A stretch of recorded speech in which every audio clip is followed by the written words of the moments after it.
Mercedes B200 w nadwoziu W246 OEM CNG z 2015 roku. Zasilany doładowanym silnikiem z bezpośrednim wtryskiem paliwa o pojemności nieomal 2000 cm3 i mocy 156 koni mechanicznych. Osiągany moment obrotowy to 250 Nm.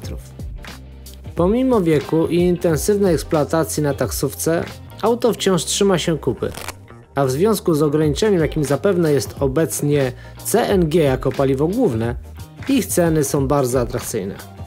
Samochód opuścił fabrykę właśnie jako przystosowany do eksploatacji CNG, ale zważywszy na wysokie ceny tego paliwa, pojawiło się bardzo dużo zapytań o rekonwersję aut na LPG. Zwłaszcza z krajów bałtyckich, gdzie rozwiązanie to było dotąd stosunkowo popularne, zwłaszcza w sektorze transportu publicznego.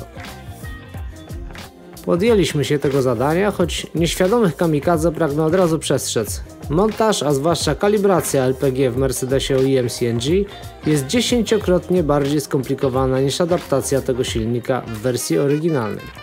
Tak zresztą było i tym razem, gdyż auto przejęliśmy po zagranicznym warsztacie naszej sieci, gdzie spędziła kilka miesięcy na bezowocnych próbach opanowania lawiny błędów i życia silnika własnym życiem. Wszystkie parametry pracy silnika na obu paliwach, CNG i benzynie, są bowiem bardzo wnikliwie i często analizowane przez sterownik, a jakiekolwiek odchyłki od spodziewanych odczytów skutkują zablokowaniem pracy silnika na awaryjnej pracy na benzynie. Trzeba pamiętać, że sterownik, pracując w osobnych trybach pracy, opiera się na kompletnie innych nastawach, w tym oczywiście na przykład kąta przyspieszenia zapłonu. Wymagane było zastosowanie emulatorów, w tym jednego naszej konstrukcji, oraz napisania specjalnego programu operacyjnego, na bazie którego powstała kalibracja dla tego silnika. Nie wdając się w szczegóły pozostające naszym doświadczeniem, otrzymaliśmy pełnoprawne i pełnosprawne auto 3-paliwowe, zgodnie z zamówieniem klienta. Do konwersji zostały użyte komponenty Landi Renzo. Sterownik Landi Renzo Omega z DI60 nowej generacji, reduktor Landi Renzo LI10 Turbo Maggiorato, tryskiwacze Gears, wariator modyfikacji kąta przyspieszenia zapłonu Panda 3H, emulator aktuatora reduktora CNG. Sterownik Omegas jeszcze nigdy podczas naszych konwersji nie stanął przed tak dużym wyzwaniem. Z pomocą specjalnego firmware sprawdził się także i tym razem. Znalazł miejsce za akumulatorem.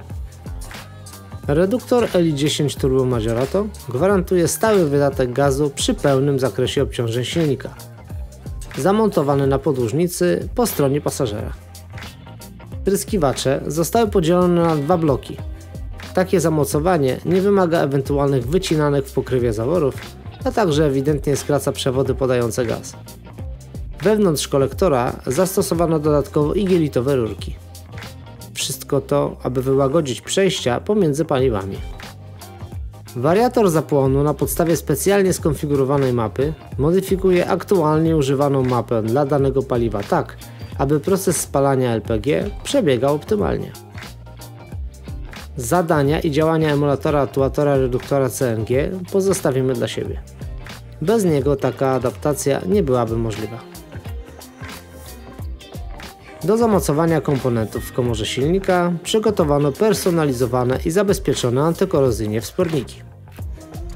Przełącznik wyboru paliwa zamontowano uprzednio w schowku konsoli centralnej. Miejsca pod klapką wlewu paliwa zabrakło do zamontowania kompletnego wlewu gazu. Konieczne jest wykorzystanie redukcji, ale za to wszystkie 3 paliwa tankuje się w jednym punkcie auta. Warsztat, od którego przejęliśmy auto, zdemontował 3 zbiorniki CNG i zastąpił je walcowym zbiornikiem, do którego można zatankować 70 litrów LPG. Zapraszamy do subskrypcji naszego kanału i śledzenia nas na Facebooku.